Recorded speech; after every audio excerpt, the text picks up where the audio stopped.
senang, bersyukur bisa ikut ya, ambil bagian untuk berbagi di sini ya. Walaupun kita udah kenal, tapi ini sebetulnya menjadi karakter, menjadi habit kita untuk berbagi. Saya tadi udah diperkenalkan Dani Arif Widodo, mungkin lebih detail untuk mempersingkat waktu bisa lihat di LinkedIn. Saya ini terakhir, saya sebagai praktisi HR terakhir itu tahun 2016-an, ya. Posisi saya sebagai head ya, atau HR director di local company, sebelumnya di beberapa.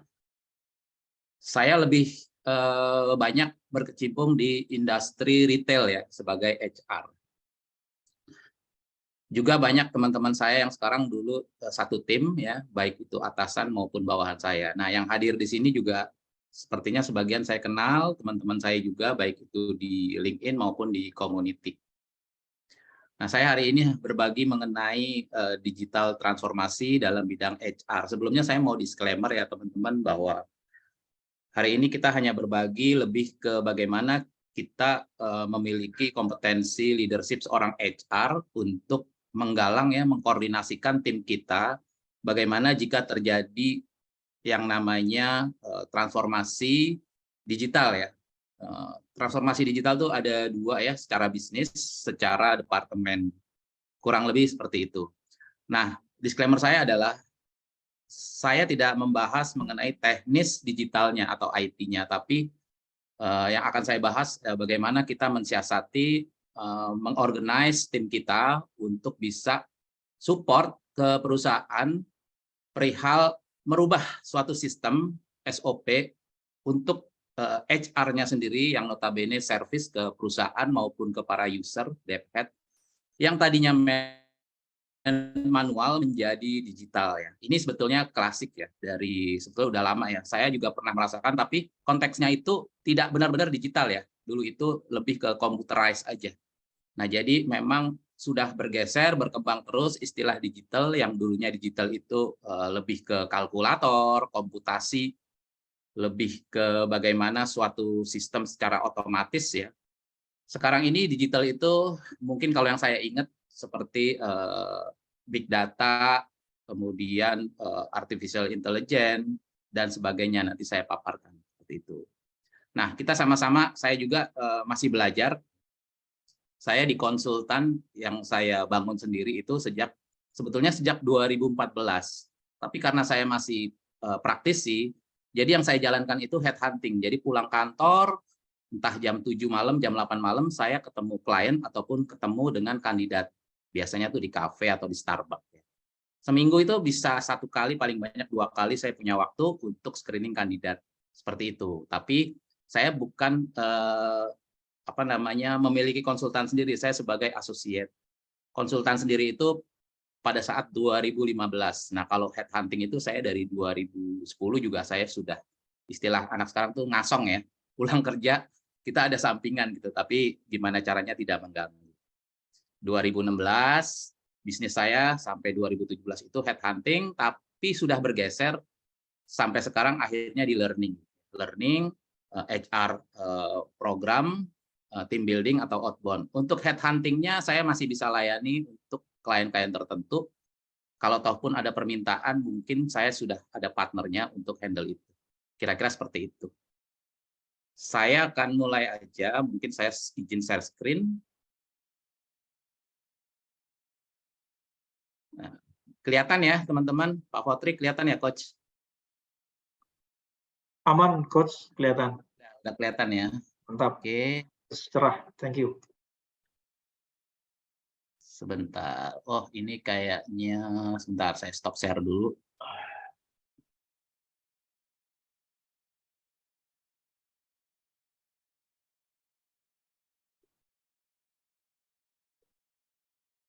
Oke.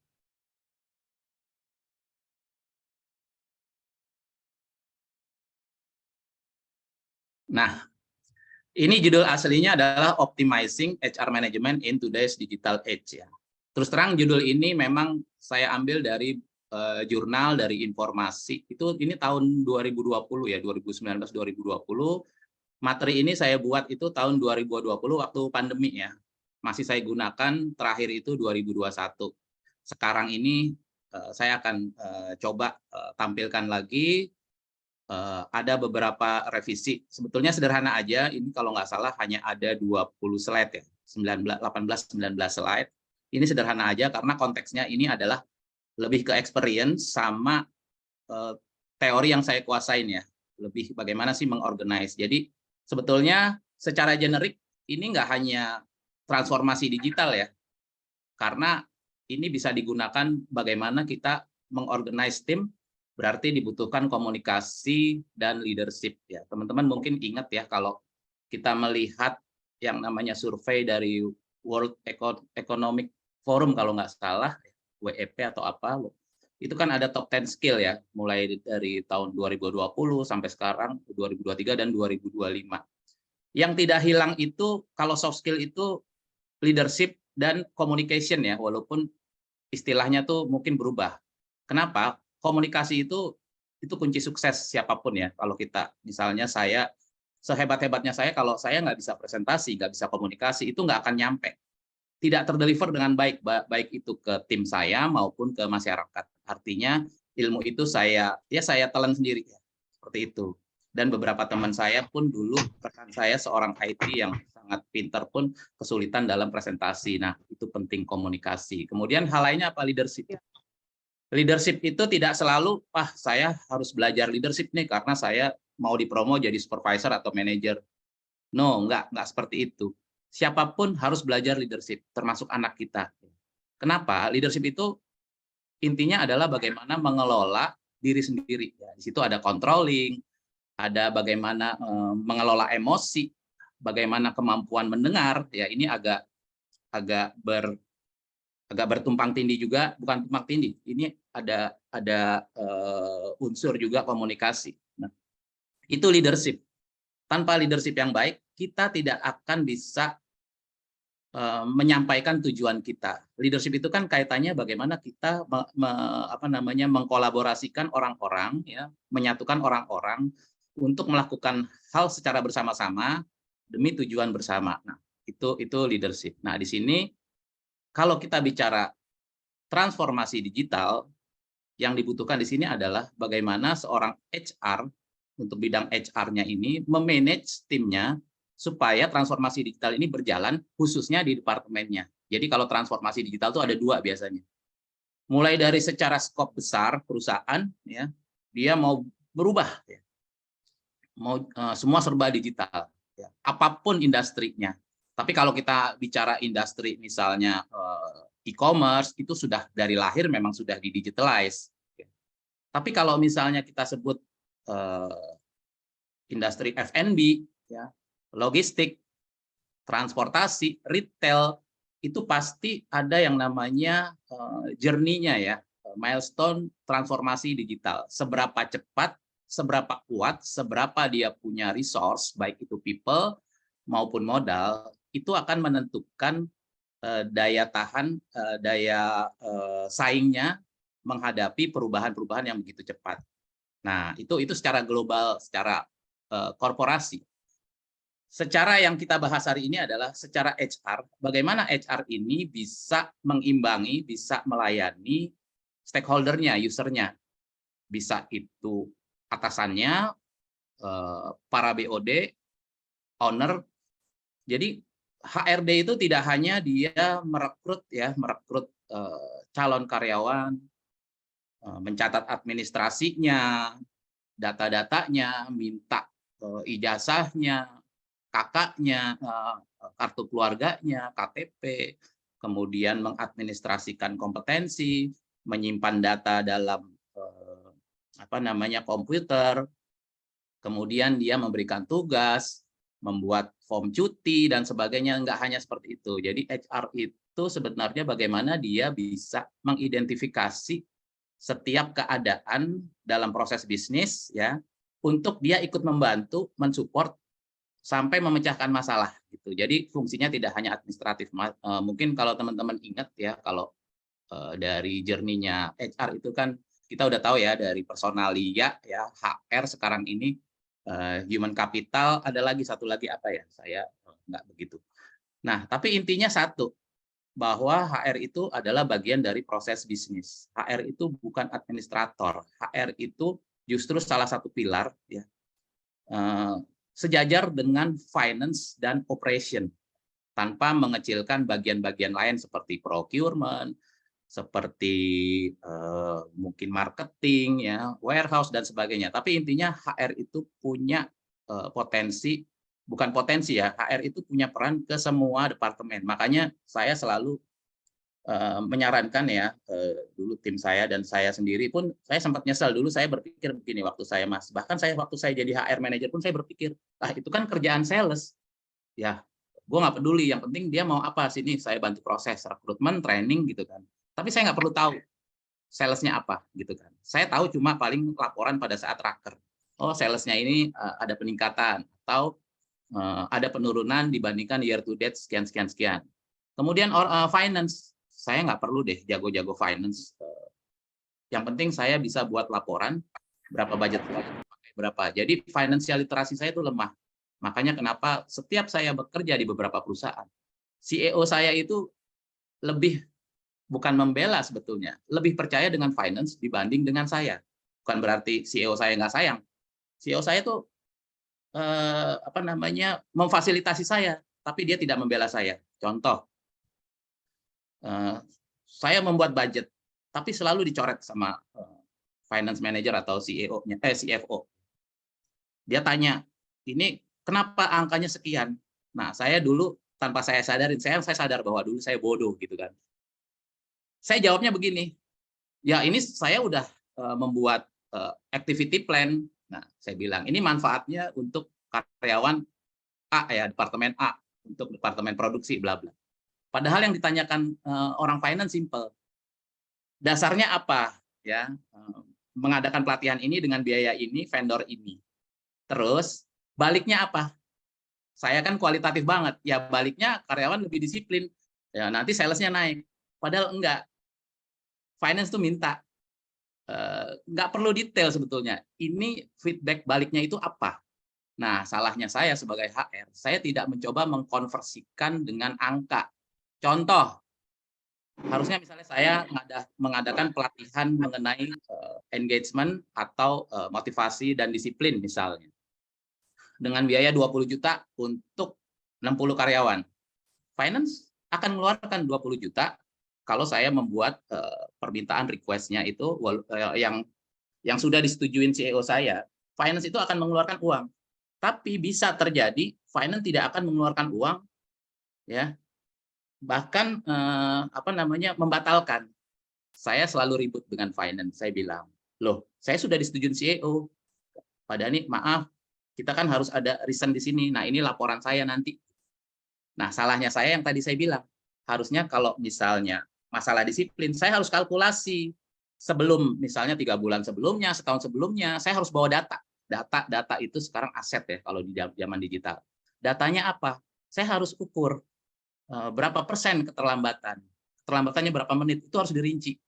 Efeknya apa itu saya harus buat. Dan itu sebetulnya bisa, datanya udah ada. Sayanya aja yang memang berpikirnya pendek.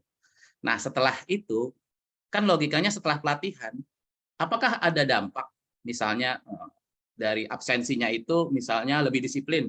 Oh, yang tadinya tiap bulan itu ada sekian, misalnya 200, misalnya dalam 1 bulan itu ada 70 jam keterlambatan akumulasi dari semua karyawan misalnya.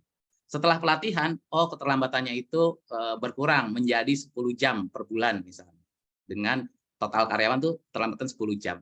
Nah, 10 jam itu kan bisa dikonversi menjadi uang, nilai, tergantung industrinya apa. Ya bisa misalnya kalau di retail itu saya karyawan yang tidak siap, yang jumlahnya 1 di counter itu kan itu potensi dikomplain sama customer karena dia melayani yang satunya lagi diem.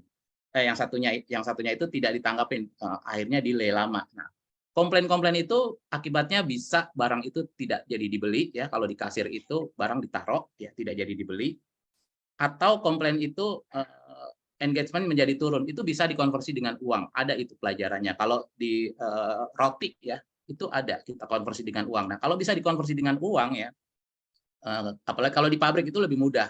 karena ukuran mesin kita bisa dapat datanya dari produksi dengan jumlah karyawan, dengan total misalnya waste-nya ya, reject-nya berapa. Reject itu karena kesalahan bahan, karena mesin, karena maintenance, atau karena karyawan. Itu bisa diukur, angkanya ada. Nah, setelah training, angka-angka itu terakumulasi dibandingkan sebelum training. Udah sesimpel itu. Nah, kalau angka saving-nya itu sama ya atau lebih besar daripada biaya trainingnya, yang misalnya biaya training misalnya 20 juta, dia bisa saving 60 juta, artinya 40 juta kita dapat gitu. Nah, itu saya tidak bisa sampaikan seperti itu. Nah, seperti itu. Jadi kita sebagai HR itu harus punya credibility dari kompetensi kita. Perlu mengetahui, nggak perlu detail, kita expert dalam bidang finance, kita harus tahu yang namanya laporan keuangan, cara menghitung budget, bagaimana proses bisnis, bahkan kalau perlu HPP ya, harga produk kita harus tahu HR, karena nanti pada saat diskusi kita akan dilibatkan, jadi nggak pernah kita akan menjadi, oh yang meeting itu adalah orang operation, orang pabrik, orang finance, udah dia membahas misalnya sales yang turun, membahas harga dari bahan baku naik. HR akan dilibatkan karena owner atau BOD tahu HR ini akan bantu untuk transformasi HR dan efektif dan efisien. Yang efektif dan efisien. Sebentar, coach. Nah itu dia, saya nggak tahu. Sebentar. Oke, saya lanjutin ya, coach ya. Ya, ini dari grup. Silakan coach. Ya.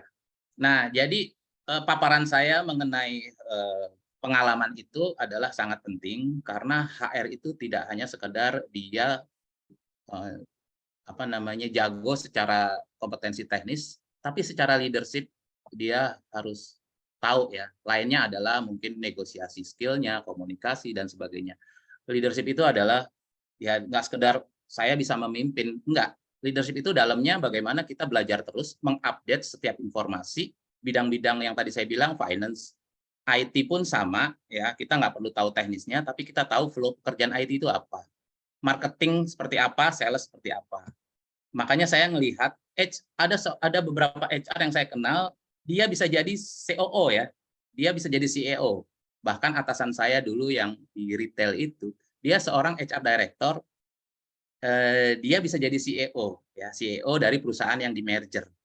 Kemudian ada satu lagi yang sekarang menjabat di salah satu BUMD, ya dia dulu seorang HR, ya walaupun dia juga pernah di operation, dia sekarang CEO di salah satu BUMD yang memprovide bahan-bahan pokok ya, yang daerah Cipinang itu. Nah, itu keuntungan HR kalau dia menguasai manajemen yang di dalamnya itu adalah leader. Jadi di sini yang saya bahas itu adalah bagaimana mengoptimalkan manajemen HR untuk bertransformasi digital. Nah, itu sekilas seperti itu. Nah, jadi kalau kita bicara di era digital ini transformasi HR manajemen dioptimalkan, ya saya jadi ingat ya bahwa saya dulu bekerja itu berdasarkan apa yang saya tahu aja ya. Misalnya di pabrik atau di retail, ya udah saya tahu ini absensi, ya mesin absensi. Nanti saya rekap, nanti laporan absensi. Tapi saya tidak pernah tahu bagaimana memperbaiki keterlambatan dan kinerja karyawan. Taunya hanya reward and punishment. Ya udah, kalau karyawan telat, kita SP. Mungkin efektif, tapi dalam jangka panjang itu akan terulang lagi. Jadi setiap nanti ada penilaian performance appraisal, itu menjelang performance appraisal itu biasanya 1 bulan sebelum menjelang appraisal itu biasanya tingkat absensi itu bagus, produktivitas naik ya, artinya memang mereka lagi promosi besar-besaran karena mengandalkan halo efek. Halo efek itu adalah kesan terakhir itu akan dinilai atasan tuh baik. Jadi yang luka-luka lama bisa dilupakan gitu. Karena kita tidak pernah membuat sistem bahwa setiap bulan itu karyawan dinilai, bukan kejadian yang paling besar. Ya, oh dia dapat best employee. Saya udah inget nih, Januari dia best employee, ntar saya kasih A. Padahal dia Maret ada kasus. Pada saat penilaian saya udah lupa. Saya ingetnya best employee. Begitu juga karyawan yang case gitu kan. Yang terakhir-terakhir oh dia baik gitu kan. Oh dia ngebantuin temennya, dia disiplin datang masuk jam 8, dia datang jam 7. Saya kasih B gitu kan. karena kita nggak punya mekanisme. Nah, seperti itu. Nah, dulu saya seperti itu. Zaman-zaman saya itu yang namanya absen, dia menggunakan mesin ceklok atau fingerprint ya. Kemudian banyak yang namanya ini saya membicarakan dulu ya, manual ya. Memang itu umum.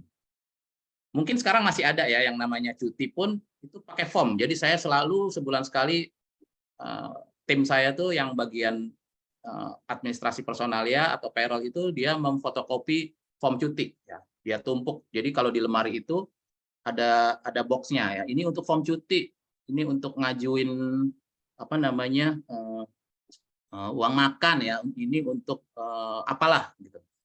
Nah, itu manual itu di meja itu setiap hari pasti tumpuk dan harus direkap. Nah, itu ternyata ada hitungannya itu. Kalau sekarang itu biasanya udah nggak lagi. Kalau kita ngomong transformasi digital, itu bisa langsung mengisi, bahkan melalui gadget. Jadi kalau namanya tuh apa sih namanya self service ya. Jadi employee self service itu dia bisa buka sesuai nomor aksesnya dia, passwordnya dia bisa buka, dia bisa cek performa saya bagaimana ya. Saya ternyata, oh ya, SP2 saya ternyata seminggu lagi akan hangus, jadi balik nol lagi. Kemudian, oh performance saya ini, jadi karyawan itu sudah bisa memprediksi dia akan mendapatkan penilaian seperti apa. Nanti dia juga bisa memprediksi saya akan mendapatkan benefit berapa persen saya naik. Nah, itu kalau keuntungannya digital ya. Karyawan tuh yang self service itu udah bisa prediksi karena dia udah bisa tracking performance-nya dia. Bagaimana, apakah dia pernah di SP, bagaimana dia jam trainingnya sudah terpenuhi apa enggak, dengan catatan semua data dan semua budget semua sudah di-prepare ya. Jadi setiap karyawan itu punya targetnya masing-masing. Mereka nanti bisa cek seperti itu. Nah, bicara tentang digital itu ya sekarang ini kan sudah hal yang umum ya. Keseharian aja semua sudah menggunakan perangkat mobile ya. Handphone, kalau dulu kan yang pegang handphone itu ya pasti ya para bos-bos yang handphonenya segede batu bata. Kita makainya tuh telepon umum atau rumah. Jadi kalau sekarang tuh kalau nggak salah survei 2021 itu 168 juta orang Indonesia tuh menggunakan perangkat mobile, ya, smartphone atau tablet. Dan semuanya itu dominasinya adalah mengakses media sosial. Penetrasinya tuh 99%.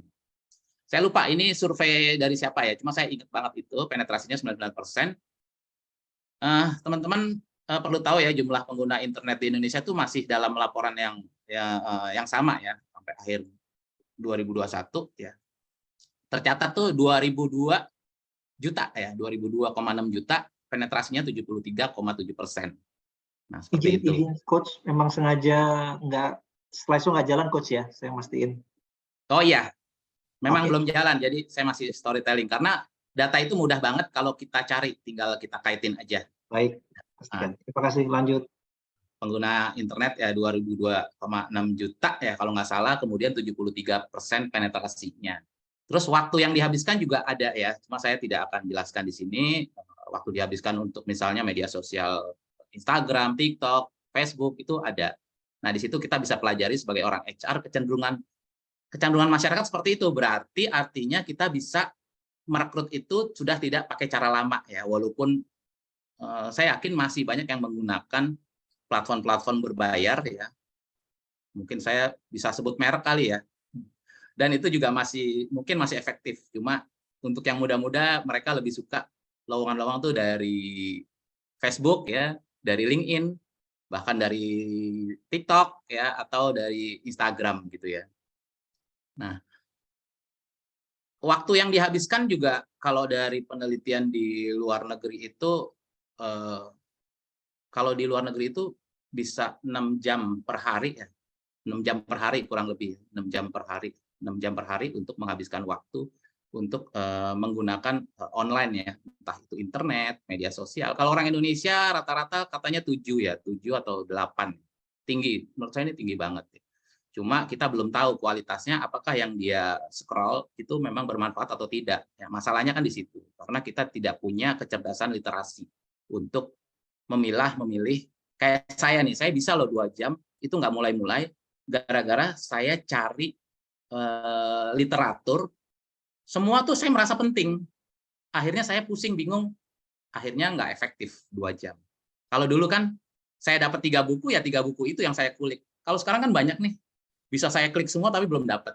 Nah, itu yang kita harus punya strategi teknik bagaimana dengan ketersediaan digital ini yang semakin murah bahkan gratis ya platform itu, tapi kita bisa nggak mengontrol supaya kita tepat waktu, efektif, efisien. Yang ada sebaliknya, kalau kita nggak cerdas secara digital adalah kita buang waktu, satu pun nggak ada yang dapat. Kita merasa semuanya bagus. Seperti kalau zaman dulu tuh saya kuliah, saya punya buku apa namanya buku kuliah tuh tebel, buku bahasa Inggris lah atau buku cetak ya. Itu yang penting saya stabilo. Tapi karena saya tidak jeli untuk melihat key point-nya, nggak punya strategi. Satu lembar itu 30% saya stabilo. Itu sangat banyak. Akhirnya jadinya saya nggak bisa bedain mana yang paling penting. Semuanya stabilo.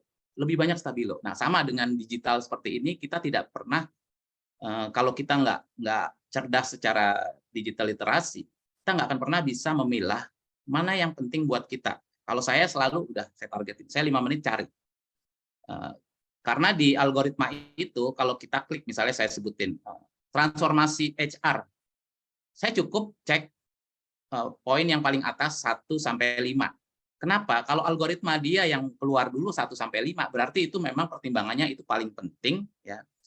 Walaupun belum tentu itu paling penting, paling valid. Ya. Kalau yang udah urutan 10, apalagi urutan ke 100, mungkin sama judulnya, HR transformasi, tapi ya beda tipis-tipis. Nah, ya udah saya stop, saya udah dapat nih 3 poin, stop, pindah lagi.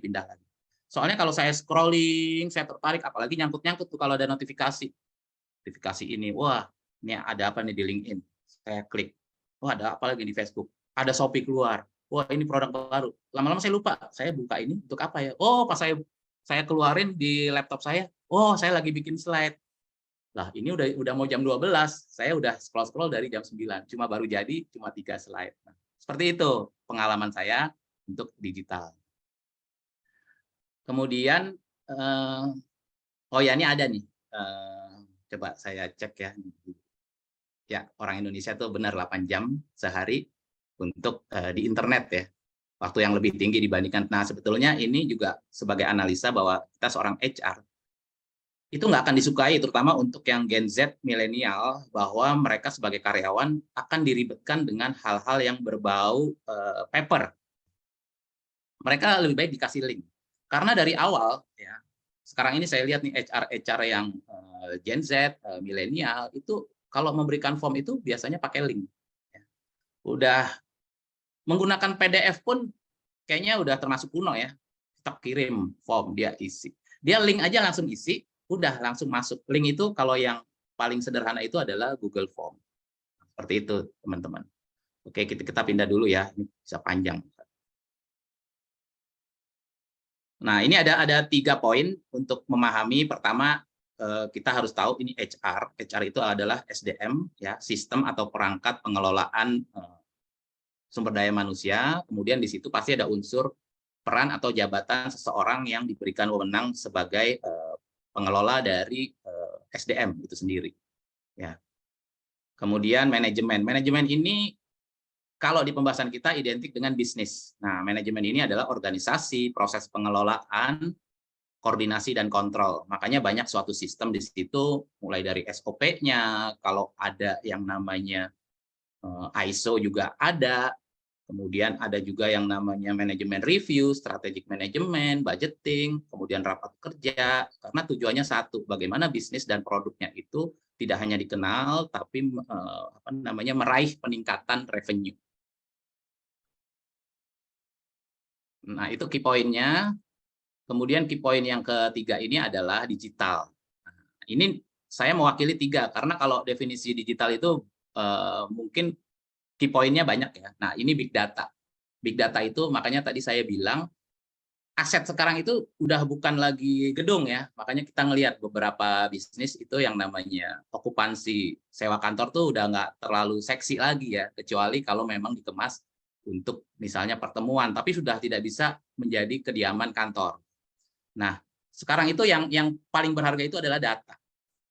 Nah, apalagi pandemi ini menjadi titik momentum bahwa ternyata tanpa dicoba dengan keterpaksaan ini ternyata virtual work from home ya kan, kemudian online learning, LMS itu bermanfaat, buat saya bermanfaat ya, bukan menjadi hal yang utama sebenarnya. Tetap orang fitrahnya tuh butuh offline, butuh tatap muka.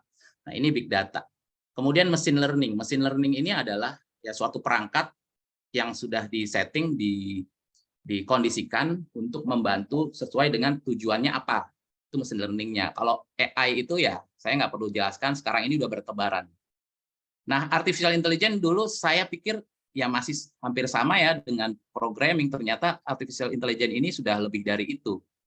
Ya mungkin sekarang ChatGPT. Nah, saya ada catatan sedikit. Kalau AI yang misalnya saya sebut salah satunya ChatGPT lah ya. Kan AI itu ada yang untuk desain juga, ada untuk membuat web. Jadi kita hanya menuliskan keywords-nya, dia akan keluar sesuai instruksi kita, sarannya seperti apa. Kalau gambar misalnya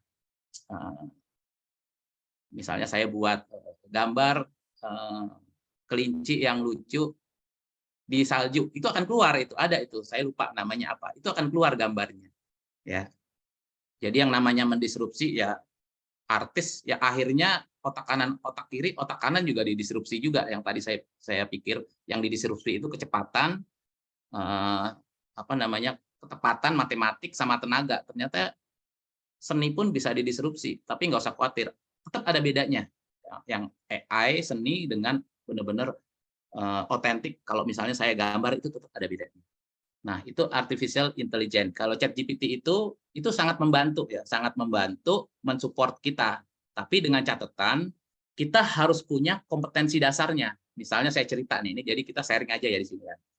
Saya seorang konsultan, saya sering membuat proposal.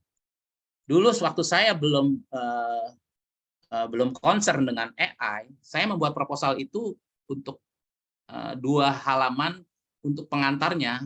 Itu bisa menghabiskan waktu 15 menit sampai 30 menit. Karena setiap prospek, setiap klien itu saya buat kalimatnya nggak sama. Ya tergantung topiknya, tergantung tujuannya, saya buat proposalnya seperti itu. Itu menghabiskan waktu. Jadi total bisa 1 jam saya buat silabusnya, berikut dengan tujuan training, venue, harganya. Sekarang 50% saya dibantu oleh ChatGPT. Misalnya, saya ketik, buatkan silabus atau poin-poin pelatihan digital transformasi, HR digital transformasi. Nah, teman-teman bisa lihat, pasti keluar, tinggal kita pilih mana yang relevan yang akan kita ajarkan. Itu keluar mulai dari 6 poin sampai 10 poin. Nah, kita tinggal, dan bahasanya tuh bagus banget. Kalau dalam bahasa Indonesia, kita buat bahasa Indonesia. Atau bahasa Indonesia tetap, cuma kita tambahin nanti di regenerate-nya adalah in English. Itu pasti keluar. Nah, itu yang saya copy paste, kemudian saya edit kembali, saya masukin. Begitu juga silabus. Saya punya silabus, tapi kadang-kadang saya juga dibantu. Nah, sisanya adalah memang sesuai khas saya. Pertanyaannya, pada saat saya presentasi, apapun pertanyaannya dari klien, saya bisa jawab. Bukan karena dari ChatGPT, karena dari latar belakang saya, dari knowledge saya. Nah, saya hanya ingin membedakan, misalnya seorang newbie ya, atau anak saya nih, fresh grade. Dia bikin proposal, sama seperti saya. Dia nggak kalah. Kalimatnya juga sama. Itu keluar. Mungkin lebih bagus. Tapi pada saat dia presentasi, ditanya, dia pasti nggak mungkin dong dia menjawab pertanyaan sesuai apa yang dituliskan ChatGPT, karena pertanyaannya itu bisa lebih dalam, bisa keluar dari konteks tapi masih berkaitan. Nah, itu artinya bahwa ChatGPT itu berguna buat kita bagi yang mempunyai kompetensi atau yang mempunyai knowledge di bidangnya. Gitu. Jadi, saya juga nggak berani ya, misalnya, saya bukan seorang finance, saya nekat, saya membuat literasi atau saya membuat suatu proposal tentang finance. Pasti saya nggak akan bisa jawab. Hasil di atas kertas bagus. Nah, seperti itu. Oke. Nah, 3 pilar utama transformasi digital itu kalau dari saya itu sebenarnya sama ya dengan proyek apapun waktu saya jadi praktisi HR, itu ada 3 hal. Ini sebetulnya teori agak umum. People, proses, dan teknologi. Teknologi itu kan tetap namanya teknologi ya. Walaupun tahun 50, tahun 70, tahun 80, teknologi itu tetap sama. Cuma bedanya kecanggihannya. Kalau sekarang ini digitalisasi ya. Kalau dulu kan saya dulu pakai BB ya. Sekarang kan kalau pakai Android itu kan touchscreen seperti itu, tapi tetap namanya teknologi. People, proses, teknologi. Proses ini bisnisnya, people itu SDM-nya yang menggerakkan karyawan ya, yang menggerakkan proses bisnis, yang menggerakkan alat semuanya. Teknologi itu tools-nya. Nah, bayangkan teknologi sekarang ini begitu cepat ya, nggak hanya setahun sekali, 2 tahun sekali ada teknologi baru, tiap bulan itu update. Nah, bayangkan orang-orangnya, people-nya ini tidak update. Tidak update dalam arti udah menggunakan versi 5, dia masih menggunakan versi 2. Karena manusia itu cenderung nggak mau pusing, udah nyaman. Masih sama, kayak ini aja, pakai ini. Ternyata yang versi 5 lebih cepat. Langsung go live, akses. Kalau yang versi 2 mungkin harus ada 2 tahap baru dia bisa terkirim gitu kan. Nah, cek kondisi saat ini, sudah siap nggak? Ready nggak? Jadi ibaratnya nih kalau saya di perusahaan sebagai HR, tiba-tiba perusahaan saya ingin merubah suatu sistem ya, mulai dari produksi, penjualannya, finance-nya ke dalam hal digital. Bayangkan kalau di sistem saya sendiri itu belum berubah. Pasti KPI saya akan buruk, pasti saya akan dapat kritikan dari owner. Nah, seperti itu. Tapi kalau tools-nya sudah tersedia, teknologinya kita beli bayar, mahal ya, sekian M. Tapi kalau tim saya nggak di training, nggak dilatih, jatuhnya sama. Ibaratnya kalau saya tuh menggunakan Excel, Excel-nya saya gunakan, tapi caranya saya input angkanya.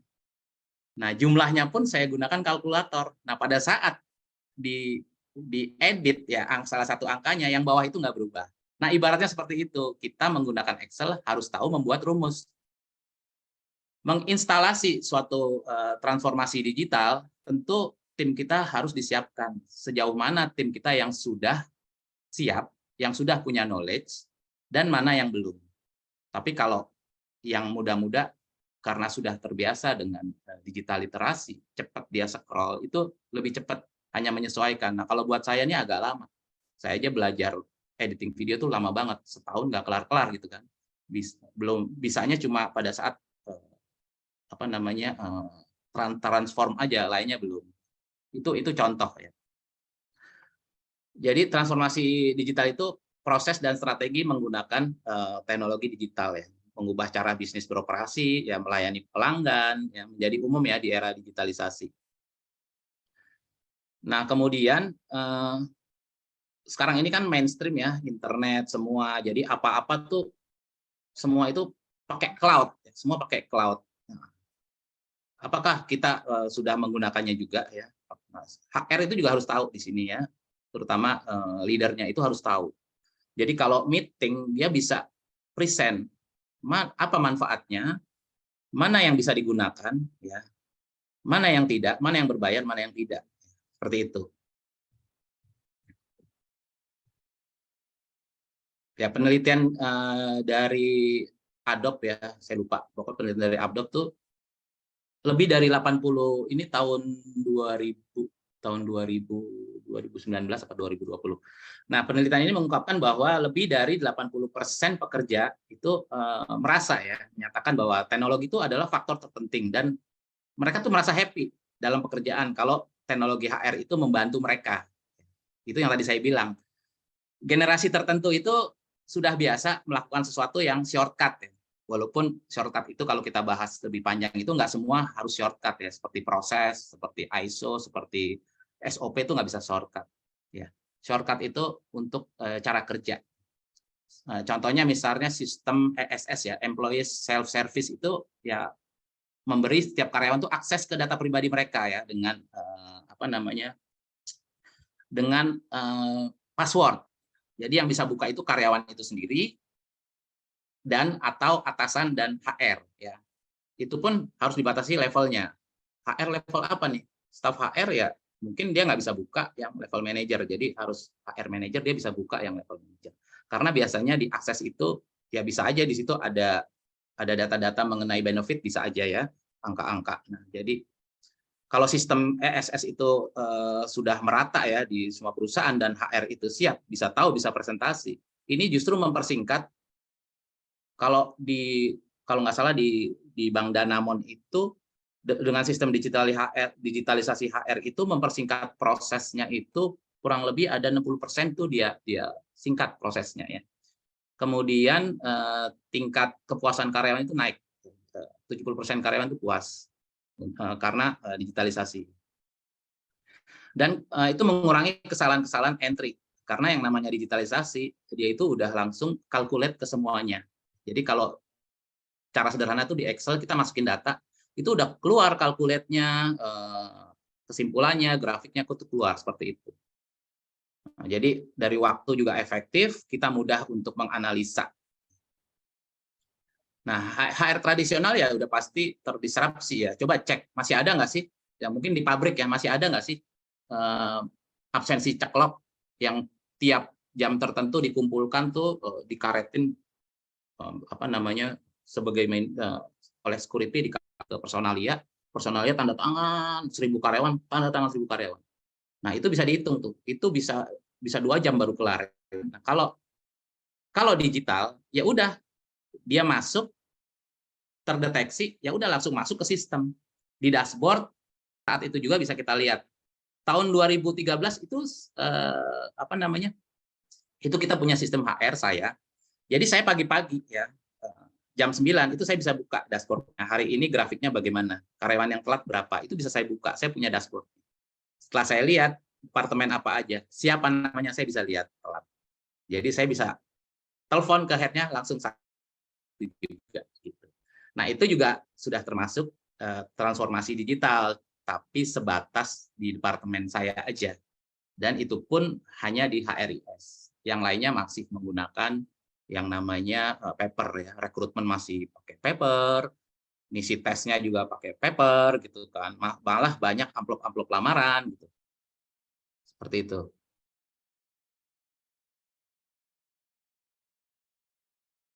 Ya udah pasti kalau HR tradisional menjadi nggak relevan. Pertama, nggak akan menarik bagi karyawan, ya, baik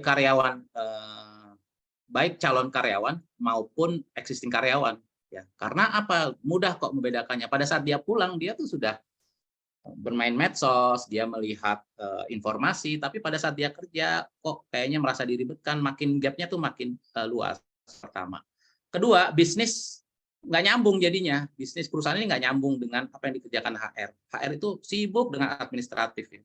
Banyak hal-hal yang sebetulnya membuang waktu.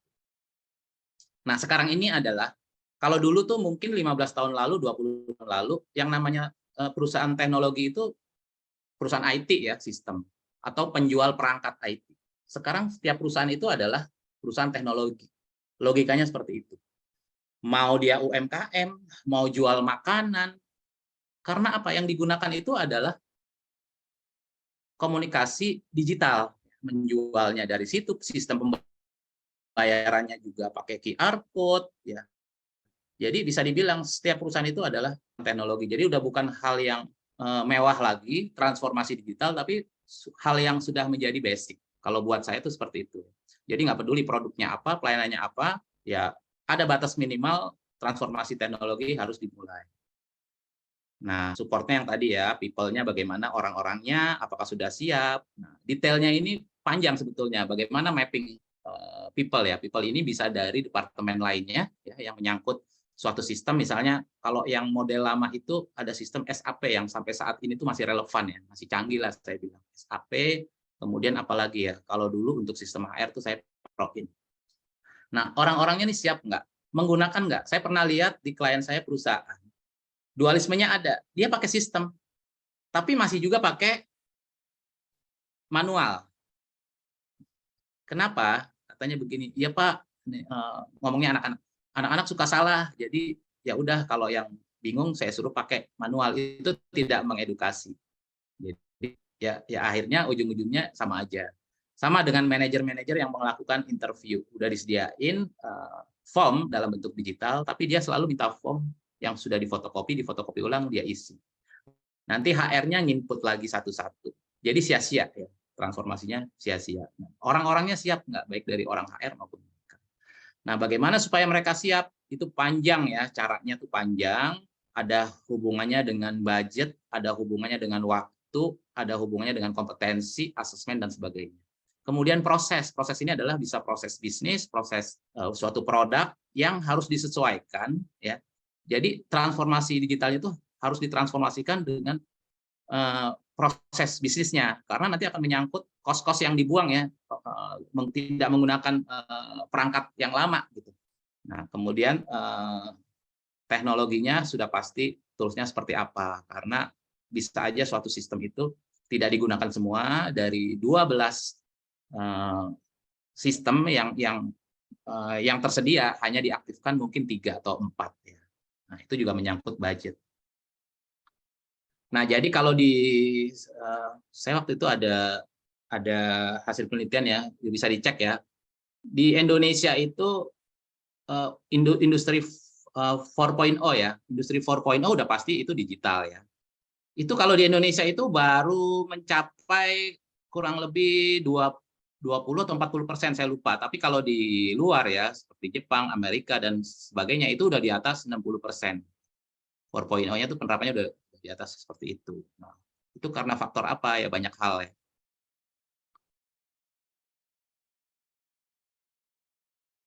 Nah, sebetulnya disrupsi itu pada dasarnya adalah suatu inovasi ya yang menggantikan serangkaian sistem lama. Cuma disrupsi ini bisa karena kitanya mitigasi, udah persiapan. Wah, ini ada misalnya kayak ini ya, AI, ini ada AI baru nih. Nah, kita udah siap-siap nih. 6 bulan ke depan kita ada program apa nih. Nah, hal-hal yang sepertinya akan terdisrupsi, kita sudah mulai diberdayakan ke bidang lain. Misalnya, saya punya payroll. Saya seorang payroll itu yang kerjaannya tuh udah pasti dalam sebulan tuh dia bisa dalam seminggu nginput. Minggu depannya itu ngerekap. Minggu ketiganya itu dia sudah mulai mengkalkulasi. Itu dia bisa tidak mengerjakan sama sekali. Pertanyaannya bagaimana caranya? Apakah orang ini kita keluarkan, dipecat? No. Kalau saya biasanya mempersiapkannya adalah ini bisa bantu rekrutmen atau training misalnya. Tapi kita harus asesmen ulang. Karena bisa aja dia nggak cocok atau dia nggak mampu. Nah, itu sebenarnya jadi masalah tersendiri. Tapi bisa ditugaskan, diperbantukan untuk hal-hal lain ya, seperti itu. Tapi intinya kalau kita kalkulasi, keuntungannya secara finansial berapa, kemudian kerugiannya berapa, kalau keuntungannya lebih besar, ya otomatis memberhentikan karyawan itu adalah jalan terakhir.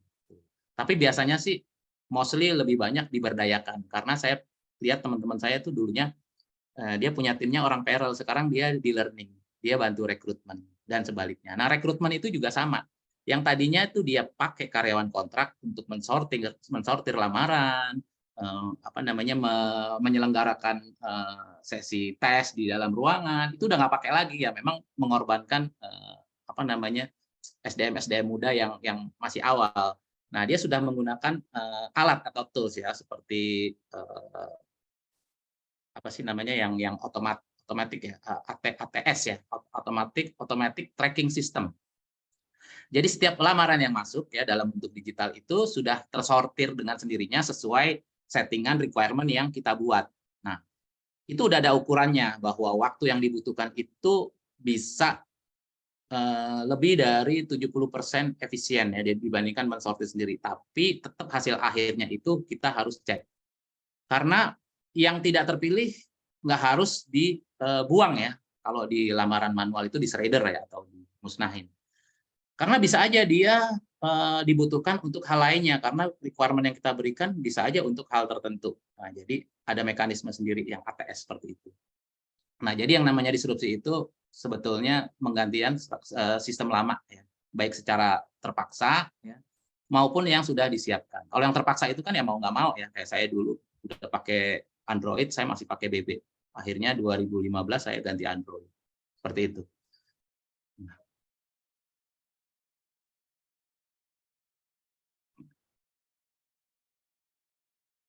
Nah, ini yang tadi ya.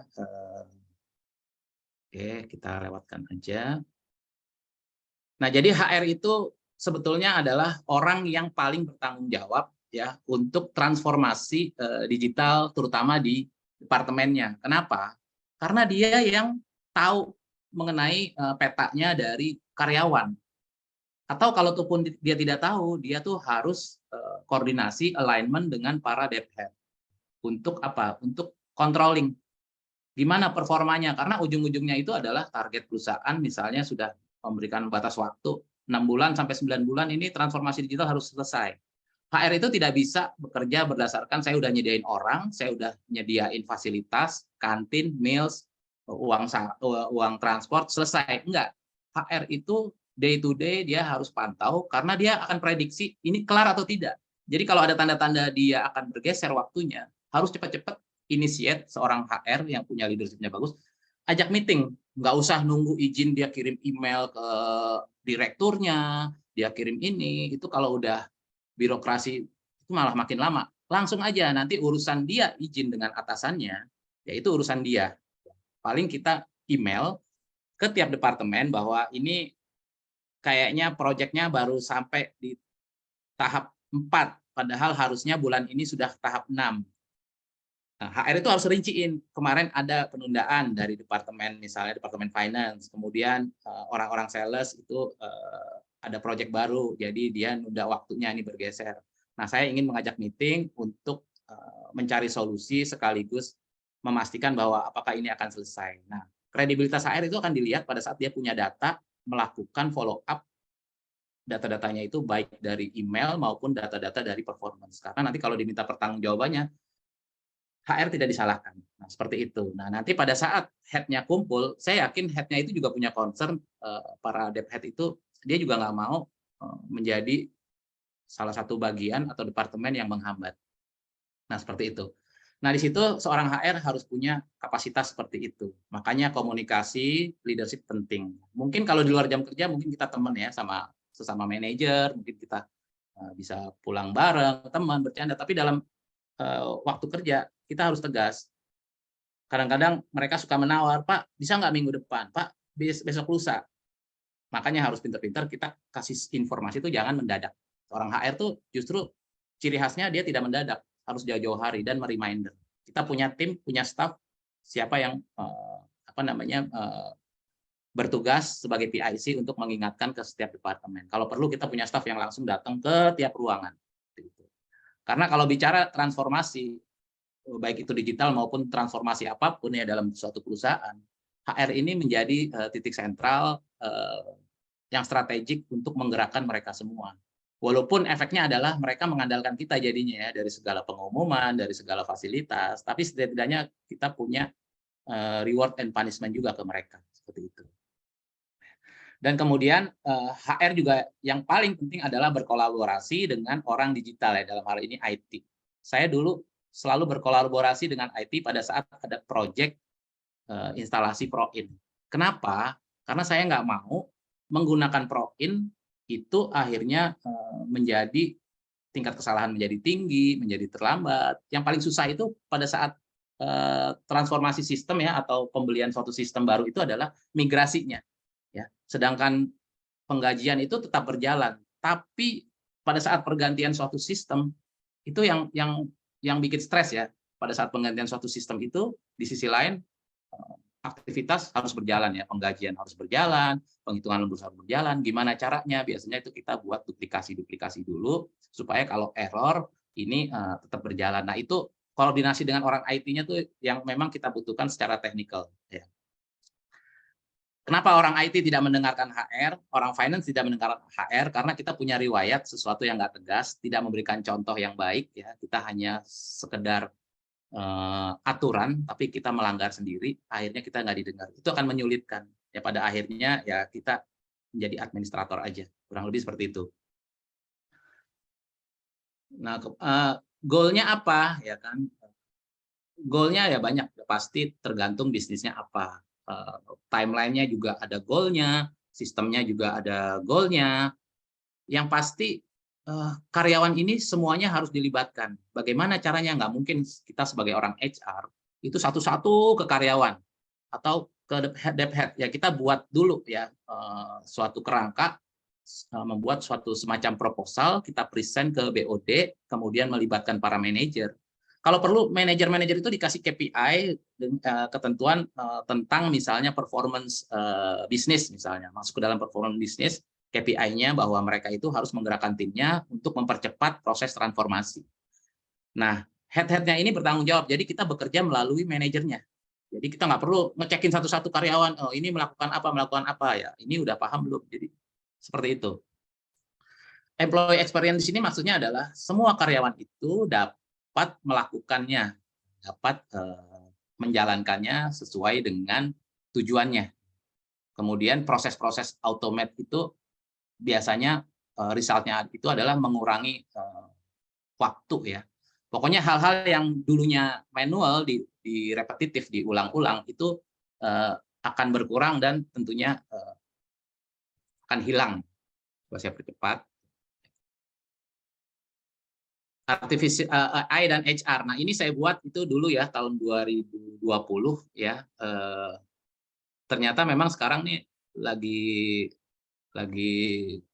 hits lah ya AI ya, banyak. Jadi kalau kita buka tuh di LinkedIn atau di IG itu banyak advice mengenai penggunaan AI dan HR. Tapi sekali lagi kita nggak akan terdisrupsi kalau kita menguasai kompetensinya, sehingga yang kita gunakan sesuai kompetensi. Jadi mau apapun yang kita tampilkan, kita pasti akan diuji, ditanya langsung.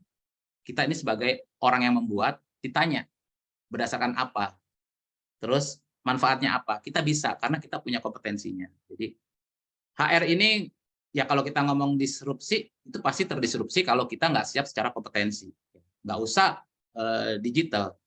Suatu sistem HR yang baru ya, teori HR yang baru misalnya yang dulunya misalnya sekarang menggunakan yang namanya HR champion, bahwa HR itu adalah business partner. Nah kalau kitanya sendiri nggak paham mengenai business partner, nggak paham mengenai strategic planning tentang HR, taunya hanya GA, administrasi, HR administration, tentunya kita akan terdisrupsi. Oleh siapa? Ya oleh user kita, atasan kita, karena kita dinilai, padahal ini lambat nih. Cuma kalau penggajian aja nggak pernah telat, cepat gitu kan. Tapi kalau ada problem karyawan, kenapa ini saya punya sales manager cuma 3 bulan keluar, padahal gajinya gede gitu, nggak bisa kasih solusi. Karena HR-nya itu hanya duduk dan melihat administratif, tapi dia tidak pernah melihat situasi. Apa sih? Kenapa yang bikin karyawan itu keluar? Kenapa karyawan itu betah? Kenapa karyawan itu engage? Ya tidak semerta-merta karena gajinya ya, tidak nilai benefitnya, tapi mungkin suasana kerjanya, budayanya, dan sebagainya. Nah, learning and development ini adalah punya peranan penting. Bagaimana kita merumuskan suatu pembelajaran supaya larinya itu cepat ya.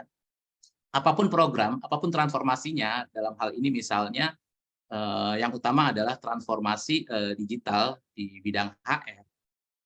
Pembelajarannya itu harus kita setting ya, pasti keluar biaya. Kita nggak bisa belajar sendiri. Wah, anak buah saya kasih tahu. Teman-teman belajar ya di YouTube, belajar ya cari informasi sendiri. Ini ada linknya, nggak bisa. Itu harus menggunakan expertise ya, menggunakan konsultan. Karena konsultan itu biasanya langsung touch, nyentuh ke dalam perusahaan. Apa yang sisi-sisi kita nggak tahu, karena pihak ketiga itu lebih mudah melihat daripada kita yang secara subjektif tiap hari merasakan seperti itu. Talent management adalah dari sisi existing karyawan maupun calon-calon kandidat nih.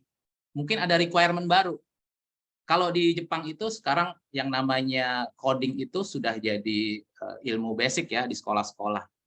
Nah, mungkin kalau di Indonesia yang namanya digital literasi itu udah biasa gitu. Sekarang kan banyak anak-anak sekarang tuh mudah sekali dia membuat video, membuat desain yang melalui Canva, editing video itu bisa jadi cepat. Nah, HR itu bisa memanfaatkan mereka untuk employer branding, untuk membuat informasi-informasi supaya perusahaan itu mempunyai daya tarik.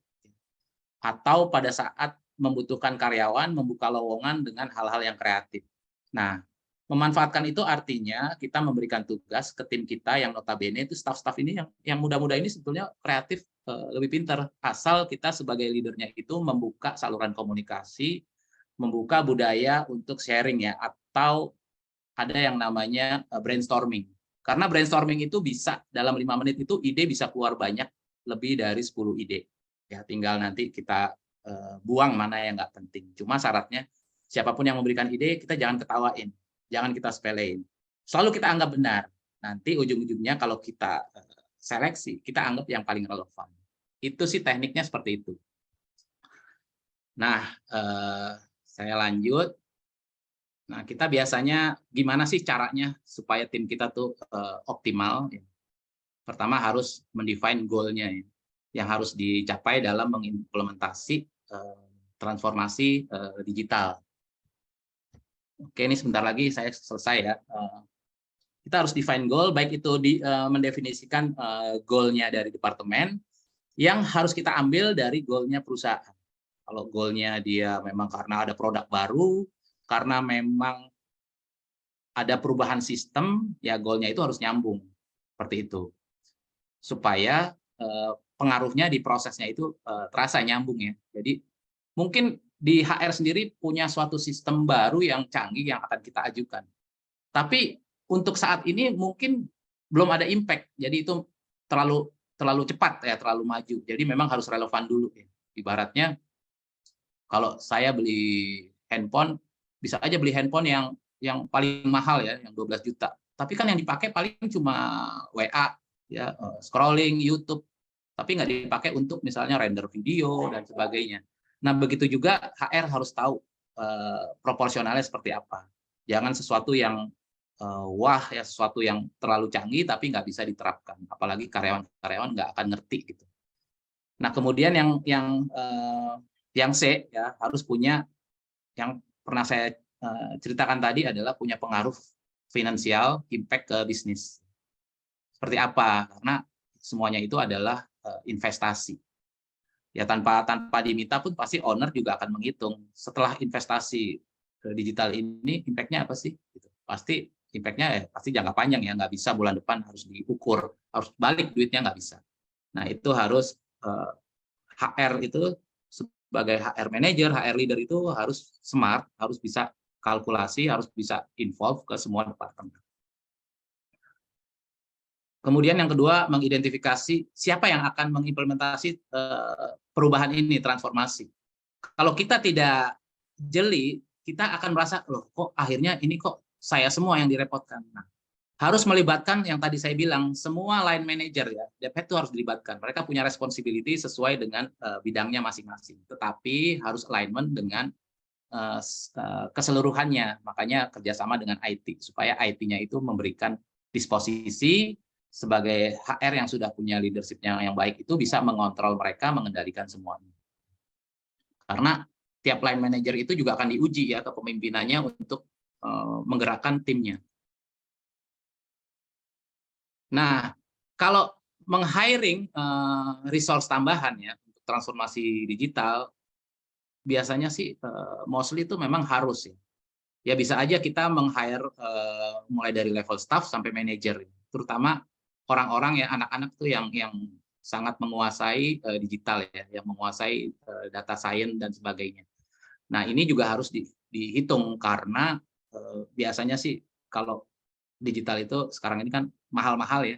Nah itu juga harus dipertimbangkan apakah dalam bentuk magang ya, ataukah dalam bentuk ya bisa aja di hiring permanen ya kalau untuk jangka panjang. Jadi strategi bisnisnya ini juga penting ya, termasuk siapa yang kita hiring. Tapi orang-orang yang baru ini juga positifnya adalah dia akan membantu mengajari existing staff ya, yang mungkin notabene usianya lebih tua, yang istilahnya dari segi digital itu kurang perform. Nah, ini kurang lebih sama ya, mempersiapkan tim ya untuk perubahan. Karena kalau kita tidak pastikan tim kita itu mau berubah, karena banyak juga nih kalau kita buat diagramnya itu kan ada yang mampu mau, mampu tidak mau, tidak mampu mau. Kalau tidak mampu mau ya udah pasti kita training secara teknikal ya. Tidak mampu mau. Mampu tidak mau ya bagaimana cara motivasinya. Tidak mampu tidak mau ini yang pasti bikin pusing ya. Udah nggak mampu, nggak mau pula gitu kan. Nah itu kita harus pastiin karena itu yang akan kita kalkulasi sukses atau tidaknya berjalannya suatu proyek digital transformasi. Nah ini menciptakan budaya digitalisasi ini sudah pasti kalau prosesnya berjalan ya dari 1 sampai 4, kemudian apa yang tadi saya paparkan itu berjalan semua, budaya itu dengan sendirinya terbentuk. Jadi jangan terbalik, kita membentuk budaya, kita buat nih slogan-slogan. Ternyata hanya jadi ditempel-tempel, tapi perilaku karyawan nggak ada. Termasuk yang namanya perilaku perubahan-perubahan. Kalau karyawan sudah biasa dengan perubahan, apapun tanpa disuruh pasti dia akan siap. Begitu. Karena perubahan itu kan sesuatu yang nggak nyaman ya. Saya sendiri tuh kalau misalnya budget baru habis dapat budget ya, udah selesai raker, 3 bulan berubah itu saya nggak nyaman. Kalau sekarang mah bisa aja ya, sebulan sekali, seminggu sekali bisa berubah-berubah. Nah, karyawan juga harus diedukasi seperti itu. Kalau istilahnya tuh agile ya, agility. Berubah untuk sesuatu hal yang lebih baik. Nah, jadi sekarang ini udah pasti relevan banget ya, HR collaborates with AI. Nah, ini dibuat tahun 2020 ya, collaborate with AI. Jadi kalau nggak collab ya collapse gitu. Caranya bagaimana kolaborasi ya? Kitanya sendiri harus upskill ya, harus memperdalam ilmu-ilmu tentang digital dalam arti bukan secara teknis tapi pemanfaatan digital. Jadi kalau di top 10 skill itu dua mengenai digitalisasi itu walaupun cuma 2 itu benar-benar penting ya. Yang pertama itu pemanfaatan digital, yang kedua optimalisasi penggunaan. Pemanfaatan dan optimalisasi digital. Nah, itu udah nggak bisa ditawar lagi ya. Jadi kalau top 10 skill itu skill pemanfaatan digital seperti itu. Nah, HR udah pasti sebagai leader perubahan ya. Kemudian yang punya peran untuk mengontrol semuanya ya. Dari SDM sampai AI-nya mengontrol, makanya kerjasamanya dengan IT. Seperti itu ya. Nah, ini nanti mungkin bisa dibagi Coach Fautri ya. Ini contoh dari teman saya Pak Dharma ya. Ini agenda untuk People and Digital Capability Transformation. Ya, ini pun kalau training nggak cukup sehari. Ini urutannya ya, leadership capability. Jadi memang harus punya leadership ya, seorang HR ya. Yang kedua itu digital capability ya. Digital capability itu bukan berarti kita seorang IT. Tapi kita harus tahu petanya, gambarannya ya, proyeksinya kita harus tahu. Apa sih sekarang yang lagi tren, kemudian bagaimana sih dikaitkan dengan bisnis, kedepannya bagaimana nih tentang customer kita. Kan usia-usia yang Gen Z sama Gen Y ini sudah banyak yang mau menjadi incumbent. Kita udah nggak bisa pakai cara lama. Ya. Sekarang presentasi aja nggak harus datang, bisa melalui Zoom. Walaupun saya sering ngotot pengen ketemu tatap muka karena saya merasa bahwa lebih impact. Ternyata buat mereka nggak penting. Mereka maunya ya udah kalau perlu Pak Dhani ngerekam aja kirim ke kita presentasi seperti itu. Kemudian yang 3 ini digital culture ya. Udah pasti kalau semuanya menggunakan suatu sistem yang digitalisasi, karyawan merasa nyaman, sudah pasti itu culture-nya digital. Jadi udah nggak ada gap yang generasi X, baby boomer itu menggunakan paper, kemudian yang muda-muda langsung pakai link gitu, nggak ada, semua harus sama. Kalau yang nggak bisa ya harus di training. Itu tugas HR bagaimana men-serve-nya. Kemudian digital mindset attitude ya udah pasti berkaitan juga HR transformasi seutuhnya ya, HR profesional, operating modelnya seperti apa, karena HR itu memang pasti bertahap ya. HR teknologi seperti apa ya, dimulai dari lead-nya, harus dari kepala sukunya nih, kesadarannya di mana. Seperti itu. Nah, digital HR teknologi dan sebagainya. Sementara sekian Coach Fautri, sorry kalau kepanjangan ini karena memang materinya panjang banget. Mungkin bisa dimanfaatkan untuk bertanya, Pak. Siap. Kita kasih applause dulu teman-teman buat Coach Dhani. Luar biasa. Dan terima kasih buat teman-teman yang masih bertahan hingga saat ini ya, hampir setengah 6. Terima kasih. Untuk mempercepat waktu, saya beri kesempatan langsung teman-teman untuk bertanya. Silakan. Monggo. Saran saya langsung open mic saja, sampaikan Boleh pertanyaan. tanya apa aja. Iya, Tadi memang saya agak loncat karena memang semuanya ini berdasarkan pengalaman sama data yang saya lihat. Pak Baikuni ada yang mau bertanya Pak Baikuni? Silakan Pak, dari Claro Mas ya? Silakan Pak, saya juga masih belajar kok nih. Monggo, monggo. Selamat sore Pak Potri, Coach Potri dan Coach Dani. Terima kasih atas kesempatan saya bisa hadir. Saya hadir juga bersama kawan-kawan, ada rekan-rekan HR dari Claro, ada Mas Marcel, Mbak Sela, Mbak Sari, Mbak Puji. Saya bersyukur sekali hari ini bisa dapat kesempatan seperti ini. Saya berharap kalau ada link lanjutan, saya juga boleh ikut hadir Pak Putri dan Coach Dani. Itu dulu mungkin, materinya sangat bagus. Serius Ya. Pak, sekali lagi. Terima kasih Mas Baikuni. Nanti kita info event-event berikutnya. Siap Pak, saya siap hadir Pak. LinkedIn saya juga baik Ismail. Oke, Siap. kita Ya, saya catat Pak. Siap Coach, terima kasih Coach Dani. Akan teman-teman yang lain, Pak Hidayat mungkin ada yang mau disampaikan, pertanyaan atau mungkin masukan atau berbagi pengalaman juga Pak. Monggo Pak Hidayat terkait digitalisasi di HR ini. Iya, terima kasih. Kalau ini ya dari yang Pak Dani sampaikan itu tadi ya itu benar tuh apa people ya Pak ya, proses and technology ya. Cuma karena masalahnya gini, kapan sih satu organisasi atau satu perusahaan lah sebut aja udah butuh gitu ya, udah harus migrasi gitu kan. Kadang-kadang begini, wah ya kita butuh nih, udah pada sadar itu, iya nih kita administrasinya bertele-tele, lambat, makan biaya, banyak kertas, banyak inilah gitu ya, macam-macam tuh. Tapi gimana ya, jadi sekumpulan orang yang pengen tapi nggak tahu gitu ya. Apalagi yang tahunya akhirnya ya udah cari konsultan, nah kan gitu ya. Solusi yang terdekat, yang tergampang adalah cari konsultan. Ya terlepas dari apa tujuan konsultan tuh mau jualan atau gimana ya, pasti ada perbedaan visi lah, sama visi mah sama ya, tapi ada perbedaan apa ya istilahnya kalau owners, job owners itu kan dengan ya konsultan beda ya. Nah itu jangankan ke konsultan Pak ya, sebelum sampai ke nyari konsultan itu tadi Bapak ada bilang proses. Nah kadang-kadang proses ini seberapa, kayaknya kan proses juga harus bulletproof dulu ya, harus proven dulu ya sebelum bisa dimigrasikan gitu ya ke next level. Nah itu satu persoalan lagi. Belum lagi nanti biasanya pada prosesnya itu teknologi itu, teman-teman teknologi kita dia cuma tahu teknologi tapi nggak ada feel-nya tentang proses gitu. Saya juga kasih contoh misalnya begini, misal ini yang pernah terjadi gitu ya, apa ya, yang gampang aja deh misalnya mau ngajuin bukan mengajukan, bicara soal lembur ya, overtime ya.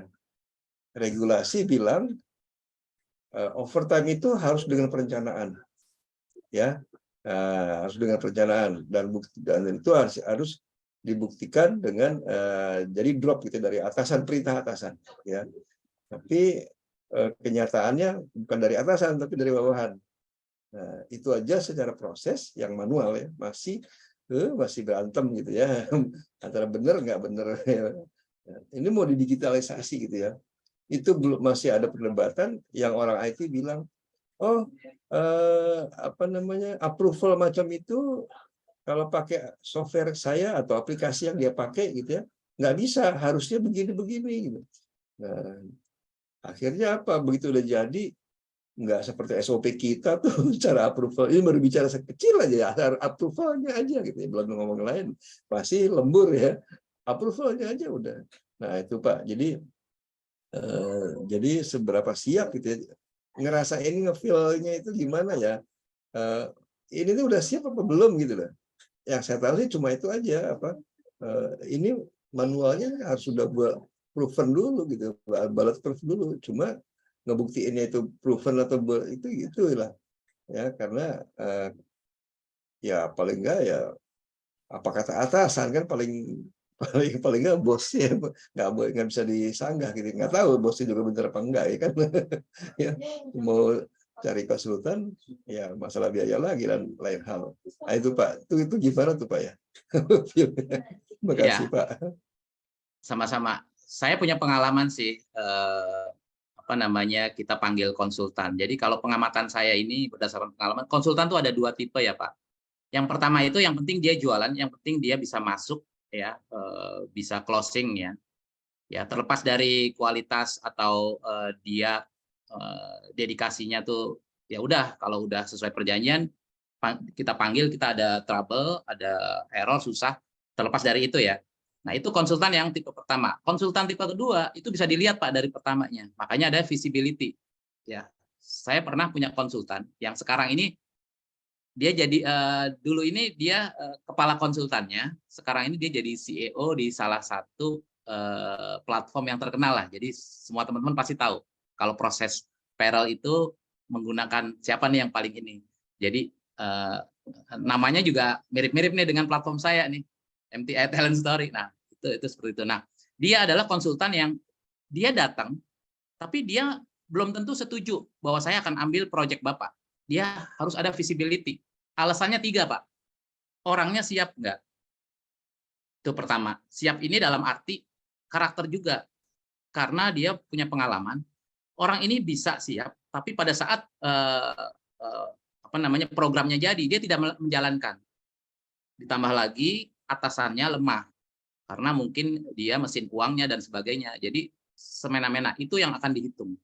Karena ini menjadi biaya konsultan juga untuk men-treat bagaimana supaya orang-orang stakeholder ini, atasan-atasan ini bisa berjalan.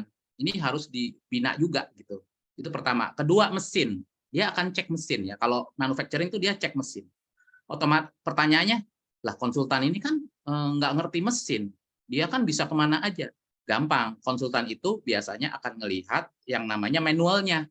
Misalnya, oh mesin ini kecepatannya ini, standarnya begini, hasilnya begini. Nah, dia minta data tuh, data 3 bulan. Selama ini outputnya bagaimana?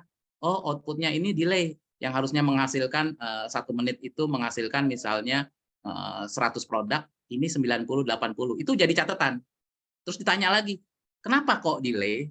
Ya karena kita nggak ada biaya untuk panggil TA yang punya mesin dari Jerman ini. Jadi kita ngakal-ngakalin sendiri. Itu jadi catatan. Karena tujuannya tuh panjang. Dia nggak mau, dia punya project, punya sistem sebagai konsultan ini nggak dilakukan hanya gara-gara itu, karena namanya akan jelek. Ya, itu yang kedua. Kemudian yang ketiga ini visibility-nya adalah lebih ke ya tadi people ya, tadi people, ini produksi. Satu lagi ini lebih ke biaya kalau nggak salah, biaya ya, seberapa banyak hitung-hitungannya. Kemudian karena dia akan kalkulasi ini akan memakan waktu berapa banyak, komitmennya sampai di mana. Nah, itu konsultan yang kedua ini yang saya bilang, ini saya suka. Kenapa? Dia udah menggaransi dia bertanggung jawab, cuma kita yang dikasih syarat. Jadi kayak kebalik nih. Biasanya kan gimana caranya tuh konsultan bisa diterima kita. Dia enggak. Gimana supaya saya bisa pakai dia gitu loh. Ini bagus Pak. Nah, itu konsultan seperti itu. Kita malah diajarkan untuk ngecek bagaimana kesiapan tim kita. Saya bahkan diajarin untuk ya tadi tuh bikin diagram 4 itu di tag. Jadi saya panggil konsultan itu minta waktu 2 minggu untuk visibility, minta izin, minta surat kuasa dari owner untuk dia masuk ke produksi, ke finance dengan data-data yang dia minta, walaupun datanya terbatas. Ke finance, ke warehouse, procurement, ke HR. Termasuk data lembur, akan dia pelajarin bahwa dia layak nggak menjalankan proyek ini. Seperti itu. Ya, ujung-ujungnya akhirnya layak jalan. Tapi dengan ketentuan tuh. Jadi CEO-nya diajarin. Karena biasanya yang level-level GM, bahkan direktur ini ya karena sudah dekat, dia sudah merasa dibutuhkan, ya dia ini kadang-kadang iya tapi bandel gitu, nggak menjalankan, banyak excuse gitu loh. Itu yang akan menghambat proyeknya yang harus kelarnya misalnya 3 bulan bisa jadi 5 bulan bahkan 6 bulan. Dan ini memang dinyatakan dari data-datanya dia menjalankan di beberapa klien yang nggak komit. Makanya itu nanti jatuhnya ada yang namanya fee-nya itu bukan berdasarkan ini pada nih proyek ini biayanya 2M dalam waktu 3 bulan. Enggak. Dia ngambil biayanya itu dari saving fee-nya. Waktu itu proyeknya itu ada 2, Pak. Mengenai proyek produktivitas, optimalisasi organisasi termasuk mesin-mesin pabrik. Yang satunya lagi adalah labor cost. Dia ngambil fee-nya itu sekian persen dari saving. Kalau menurut saya hebat. Kenapa? Pada saat dia mengambil, berarti saya dapat keyakinan bahwa ini akan berhasil. Karena kalau nggak berhasil, dia nggak dapat fee. Misalnya, dia ngambil saving-nya 25%. Artinya yang dia saving 1M dalam sebulan, dia dapat 250 juta. Dalam 3 bulan, berarti kan dapat 750 juta, misalnya. Nah, itu saya menemukan, entah memang satu-satunya konsultan seperti itu, atau memang ada banyak konsultan, karena saya tidak pengalaman banyak konsultan. Nah, seperti itu, Pak. Nah, perihal tadi, kadang-kadang misalnya, kalau Pak Hidayat tadi cerita, siap nggak nih kita? Siap nggak kita? Ya memang kadang-kadang ketidaktahuan kita ini menjadi kendala saling mengandalkan bahwa kita merasa butuh secara knowledge. Tapi secara action kita nggak jalan-jalan karena kita juga nggak mau take a risk, merasa nggak disupport, ya ownernya aja biasa-biasa aja, dia merasa nggak ada masalah. Sebetulnya bukan nggak ada masalah. Selama ini ya target tercapai terus. Tapi biasanya tuh nggak sadar bahwa kita tuh punya slot, punya space lagi. Artinya yang selama ini 70, 80, ternyata tuh masih bisa loh. Masih ada selah 20%. Jadi bisa naik nih kalau misalnya ada transformasi gitu. Nah, tantangannya sebetulnya bukan soal di teknologi banyak. Bukan soal di biaya ya. Biaya bisa aja pendanaan dari sindikasi bank misalnya itu kita punya cabang besar-besar. Kalau banking itu yang namanya transformasi digital tuh kayak kalau nggak salah apa ya, CIMB atau apa. Itu kan semua cabang, itu tuh biayanya itu gede. Nah, yang jadi masalah itu people, Pak. Makanya itu konsultan mulainya dari BOD. BOD itu dari konsultan minta 2 hari, ya, semacam kayak team building sebetulnya untuk di luar pabrik. Ya, waktu itu akhirnya dapat tempat yang nggak jauh juga sebetulnya di Sentul, nginep selama 2 hari. Nah, di situ itu dikasih tuh yang namanya pemahaman bisnis. Padahal mereka umurnya tuh udah pada mau pensiun. Tapi dikasih pencerahan karena mereka cuma berpikir gimana caranya kalau gue pensiun, gue masih dikontrak untuk jadi advisor. Nah, artinya apa? Dia tidak memikirkan talent-talent di bawahnya, tidak memikirkan jangka panjangnya. Nah, itu dibawa ke luar pabrik seperti itu. Nah, di situ mulai nanti kalau top, jadi konsultannya bilang ini bukan proyek HR, ini proyeknya CEO, malah dia bilang proyeknya CEO dan para BOD.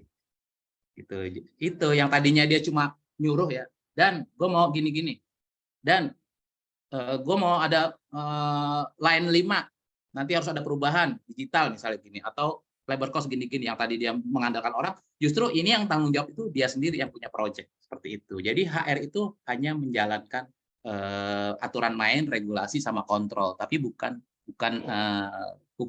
PIC-nya sebetulnya, seperti itu. Seperti itu Pak Hidayat. People-nya itu yang paling sulit memang, saya ngalamin sendiri.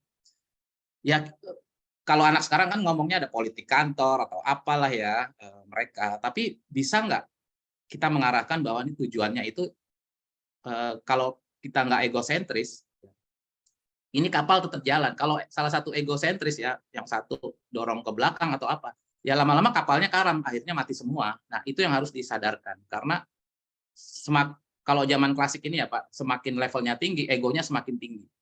Dia bukan hanya nggak mau mendengar, dia akan tersinggung kalau ada ide dari anak buahnya yang idenya bagus. Seperti itu. Dan ini memang nyata. Makanya gap generation terjadi di 4 generasi, terutama yang angkatan saya Gen X, baby boomer dengan yang Y dan bawah. Banyak ide-ide dari Y dan Z ini, idenya itu akhirnya masuk pada saat udah kejadian. Ya, jadi dicoba bagus. Karena apa? Kenapa Y dan Z ini idenya bagus. Sebetulnya bukan bagus, memang relevan dengan keadaan saat ini di lapangan seperti apa. Nah, kalau saya ini kan istilahnya egonya sukses story, saya pernah berhasil. Jadi saya nggak mendengarkan sesuatu hal yang sudah berubah. Saya merasa dulu saya berhasil. Ya kalau kayak gini ya pasti berhasil. Nah, itu yang sebetulnya terjadi kesalahan. Nah, itu susahnya di situ yang angkatan yang angkatan seniornya seperti itu. Yang muda-muda itu ya merasa pinter, ya akhirnya prosesnya itu ada yang dia shortcut. Jadi komunikasi lagi Pak Hidayat ya. Saya sering kok menemukan suatu perusahaan ada sistemnya canggih, tapi yang berjalan itu manual Pak. Yang tadi saya bilang Pak, form cuti, form lembur itu disalin sama HR, HR-nya nginput ke sistem. Itu 2 kerjaan sebetulnya. Dengan alasan atasannya nggak mau approve, atasannya sibuk, dia nggak mau buka aplikasi, dia maunya biasa lah Pak, anak buahnya ngejar-ngejar pakai form terus tanda tangan. Ya balik lagi top to down. Itu Pak, dari pengalaman saya seperti itu. Iya, Pak, satu lagi terakhir deh. Kalau ada misalnya nih, misalnya kita adalah dari pihak perusahaan ya. Kita udah punya konsultan, itu baiknya gimana ya? Apakah konsultan yang bekerja penuh atau 50-50 gitu ya? Kalau saya menyebutnya sebagai istilah saya ini mungkin nggak tahu tepat apa nggak ya? Saya menyebutnya istilahnya pendampingan. Kalau dalam yang saya pahami, kalau konsultan itu dia akan mengerjakan semua, bikin semua, udah jadi kasih nih. Nah kita jalanin ya sambil lihat manualnya. Tapi kalau pendampingan tuh dia kasih konsepnya, kita bikin begitu. Itu dari 2 opsi itu kira-kira Bapak pernah mana tuh atau ada yang lain nggak itu? Itu Pak Kalau terakhir. konsultan apa dulu ya Pak? Kalau konsultan bisnis misalnya gini, kalau saya di retail dulu itu adalah konsultan untuk layout flow toko retail, flow-nya, warehouse-nya, bahkan sistem pembayarannya. Itu secara memang umum lah, secara umum ya, konsultan. secara umum yang banyak kerja itu memang konsultan. Tapi untuk hal-hal tertentu kayak proyek-proyek misalnya yang berhubungan dengan sistem manajemen di internal, itu sebetulnya yang kerja kita Pak. Tapi dengan catatan konsultan itu memberikan map-nya, peta sama kerangkanya. Kan kita meeting nih, mana yang disetujuin, nanti konsultan itu yang bantu kontrol, tapi yang bergerak kita. Makanya ada istilah kalau dulu saya di project Proin itu tiap departemen tuh ada satu karyawan PIC-nya, orang finance itu PIC-nya adalah memang staff-nya, supaya komunikasi lancar. Dia akan buka, dia akan informasi ke atasannya. Memang yang bergerak kita. Nah, porsinya konsultan itu biasanya lebih strategik sebagai advisor, ya. Tapi kualitas konsultan ini perlu kita perhatikan Pak, karena kadang-kadang dia nggak konsisten, ya. Kan di awal itu udah ada perjanjiannya sebetulnya. Sebatas mana kita tuh bisa reschedule, sebatas mana kita bisa misalnya jumlah minimal kalau pada saat jadwal meeting hadir. Nah, seperti itu. Karena kalau enggak, konsultan tuh bisa klaim bahwa itu kesalahan kita, padahal kita karena ketidaktahuan. Kalau itu sih tergantung apa yang mau dikerjain sih Pak. Cuma pada umumnya, ya mungkin kalau saya sih pakai logika ya 50-50 lah ya. Kita harus punya peran, karena pada saat konsultan udah selesai, tinggal nanti kita bingung mau ngapain. Seperti itu. Tapi intinya konsultan itu harus ada after sales service-nya sih Pak. Karena biasa pengalaman saya itu kalau udah jadi, udah dibayar, itu susah banget. Ya, susah banget. Hari ini trouble, datangnya besok. Nggak seperti waktu awal baru jadi tuh. Pagi ada trouble, siang datang. Tapi besok seperti itu. Nah, kira-kira seperti itu sih Pak. Tapi kalau konsultan hukum, lawyer, ya biasanya mereka yang banyak kerja sih Pak. Karena itu kan lebih ke skill ya. Tapi kalau udah project yang melibatkan banyak departemen, kita lebih banyak bergerak. Konsultannya itu secara strategik dia analisa. Nanti dia biasanya meetingnya dengan owner atau BOD. Apa yang kita kerjain itu dia nanti meeting, dia presentasi. Itu Pak Hidayat. Iya Pak, terima kasih Pak. Wow, terima kasih Pak Hidayat, Coach Dani. Selamat datang Mas Ivan. izin ini karena waktu juga sudah mendekati buka puasa, terbatasan waktu kita sudahi di sini. Izin Coach Dani, nanti materi apakah bisa dibagi ke peserta? Bisa. Nanti Oke, setelah dipendekkan ini aja. saya serahkan ke Coach Potri ya. Ya, baik, baik. Nah, Mungkin juga teman-teman, nanti saya share juga untuk di mana di TLC juga. ya, baik. Terima kasih. Izin teman-teman bagi yang belum, ya, Coach. Atau nanti mungkin saya khawatir ada yang terlewat atau nggak dapat, mungkin bisa catat, bisa ke WA saya ya. Saya catat aja di chat ya. Silakan. Nanti bisa WA, bisa minta ke saya juga supaya lengkap, takutnya ada yang tertinggal. 0895 0895 6166 6166 38380. Ini agak panjang nih, Tri ya. 380. Oh. Ya, ini. Oke, itu nomor WhatsApp-nya Coach Dani ada. Silakan teman-teman bisa terhubung. Tadi LinkedIn akunnya sudah saya sampaikan di awal. Silakan juga terkoneksi. Boleh tanya apa aja lah. Siap. Izin barusan saya lampirkan, saya attach juga itu form daftar hadir. Teman-teman monggo diisi. Dan sekaligus juga tidak sampai 1 menit akan menerima e-certificate dari webinar sore ini. Silakan. Baik, sebelum kita akhiri, izin teman-teman boleh open atau on cam, kita buka sebentar kamera untuk foto, sesi foto.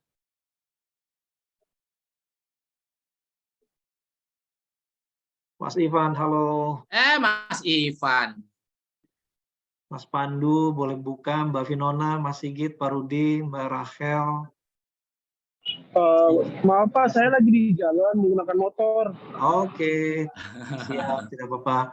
Mbak Hasna, Mbak Rachel, Pak Sigit, Mas Pandu, apakah berkenan untuk buka kamera sebentar? Ya, oke.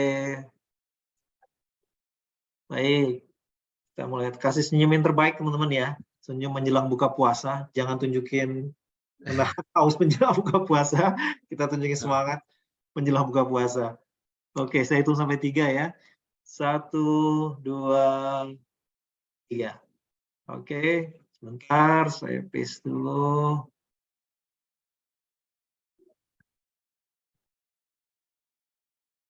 Oke, sekali lagi, gayanya kayak Mas Ivan tadi boleh tuh, gayanya ekspresif tuh, mantap tuh. Oke. Oke. Sambil main gitar Mas Ivan. 1, 2, 3. Oke. Baik, teman-teman, terima kasih banyak. Coach Dani, luar biasa. Sepertinya nggak cukup waktunya 1 sesi. Kita perlu siapkan sesi berikutnya. Dan Mas Ivan atau Pak Hidayat juga welcome. Nanti kita cari waktunya untuk mengisi khususnya terkait digital nih yang makin marak gitu ya. Makin marak. Bukan tekanan. Nggak usah dicari, dia udah mendekati kita, Pak. Buka IG, AI ini, AI itu lama-lama pusing sendiri. Raisa siap untuk terpinggirkan gitu ya, bahasa ekstrimnya siap terpinggirkan, mau pindah kemana gitu ya, mau jadi apa. Nanti kita lanjut berikut. Baik teman-teman, terima kasih banyak. Tadi jangan lupa isi form daftar hadirnya. Selamat berbuka puasa, selamat kumpul keluarga, dan jaga kesehatan di sisa nih hari ke-9 ya, ada 2/3 Ramadan lagi kita akan mengerjakan ibadah puasa. Baik, terima kasih. Assalamualaikum warahmatullahi wabarakatuh. Terima kasih teman-teman.